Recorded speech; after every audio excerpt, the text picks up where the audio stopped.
Ladies and gentlemen, welcome back to the Hard 100, a video series documenting the culling of my glorious collection down to a more glorious Hard 100. Don't forget, we have a few rules when it comes to this thing. I can't get rid of a game until I've played it, which is why we're in a bit of a solo phase, as I mentioned in a few videos. So I've played a few games solo to see if they cut the mustard, as it were, if something that I want to keep in my collection based on that.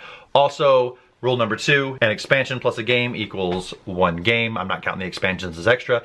And once I get this stuff down to a hard 100, it's one in, one out. You know the drill by now. Today, we are going to be talking about a game that was designed by Arthur J. Ellis, and that is Raxxon. Raxxon by Plaid Hat Games is set in the Dead of Winter universe. What this is, it's a co-op. It's a zombie co-op. Oh wait, no, don't leave, don't go anywhere. There's something interesting about this one. If you've ever seen a movie such as I Am Legend, or any movie where there is a gate that's stopping people from going in, most zombie games that I have are about killing dumb zombies. I got Zombie 15 about killing dumb zombies. Anything in Arkham Horror, it's about killing dumb zombies. So anything else about killing dumb zombies? I used to have Last Night on Earth and I loved it. And that was about killing dumb zombies. It's all about it. But this one, it's not necessarily about killing dumb zombies. That's not what the goal of the game is. The goal of the game is to allow the people inside that are not infected so they don't get infected, and make sure you keep the people that are infected out.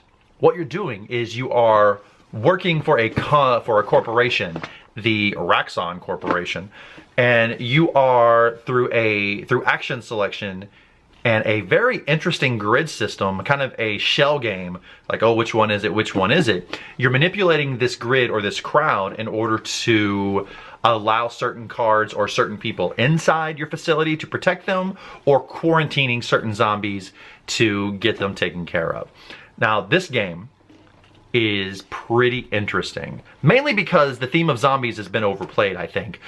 I still love it, but it's been overplayed. But this is not putting you in the role of a zombie hunter or anything like that. It's putting you in charge of what is essentially the Umbrella Corporation and the damage control that they're having to do before this virus wipes everything out.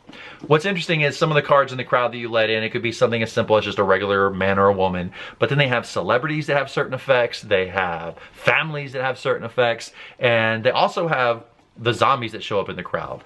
And in typical apocalypse fashion, we have some people that are not infected that are just hostile. They're just to cause trouble. And if you get too many of those in the crowd, that could be catastrophic for you. Now, the good thing is this game doesn't put you in a no-win state to where if you were to accidentally kill a pedestrian or a non-infected player, it just simply goes to a discard pile to get shuffled back into the deck. No big deal. It's not going to take everything away from you. It's just going to make it a little harder. Whenever you're done with the turn, the day ends. You've saved as many people as you could. You've had to turn away a few. It's some real tough decisions. And when you get into the theme, it's very, very interesting. Now, there are, what do we got here? We have ages 14 plus. That's probably for the theme because there's some killing going on. 1 to 4 players. I played this solo. The way you play it solo is with one person, and they basically get 2 turns instead of just 1 before the day changes. Duration 45 to 60 minutes. Yeah, I'll get that. Now, there are also some situations that, depending on the character that you pick, you may have to draw a Raxxon card. Now, as you go through and you're selecting the actions, that puts pressure on your person and causes certain actions to happen throughout the day that you can't avoid. So if you go to use an action, you have to put a little token on that action, so whenever you go to do something else, you pretty much have to go through your entire board and do all of these reactions, essentially.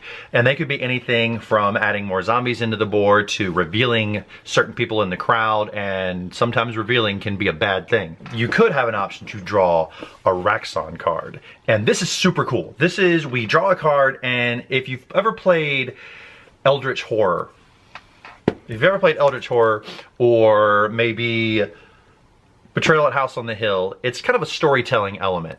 It will say, if this has happened, read this, and then you have a choice to make. Depending on your choice will depend on one of the tracks will go up in regards to what you have to maintain in typical co-op fashion.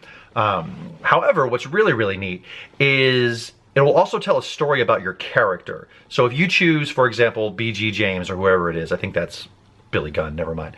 You pick the characters, like if you're playing this character, read this. Awesome. Well, I have a little story for my person that you can kind of see, and a lot of the fun is reading what the story is and trying to figure out how my character plays into all of this. Now, the way you lose this game is kind of interesting as well. You can lose on a couple of different ways. If you run out of zombies to add to the deck, you're overrun. But you also have to manage the power that this Raxxon / Umbrella Corporation has in the city, and if it ever gets out of control, they take over complete power and they pretty much own everything, and then you, as someone genuinely trying to fight that good fight, is ruined. Whenever I was done with this, as far as co-op goes, this has a butt clench rating of, I would say, maybe a 7.5. As I'm playing it, I'm kind of tense, I'm looking at it. There's very little chance in this, and all that chance can be mitigated and manipulated. When I was done, I wanted to know how I could play this with someone. I played it on easy, the intro level, and I'm glad I did because I won and it was a bit easy, but I was really excited to play it again. And when it comes to these solo games, I think this says more than anything, I was excited to play it with somebody.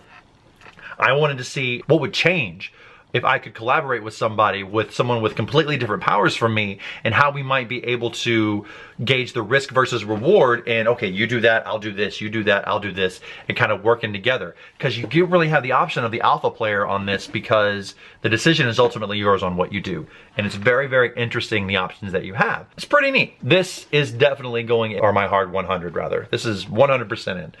Because the theme itself may be zombies, but it's from a different perspective, and that is interesting.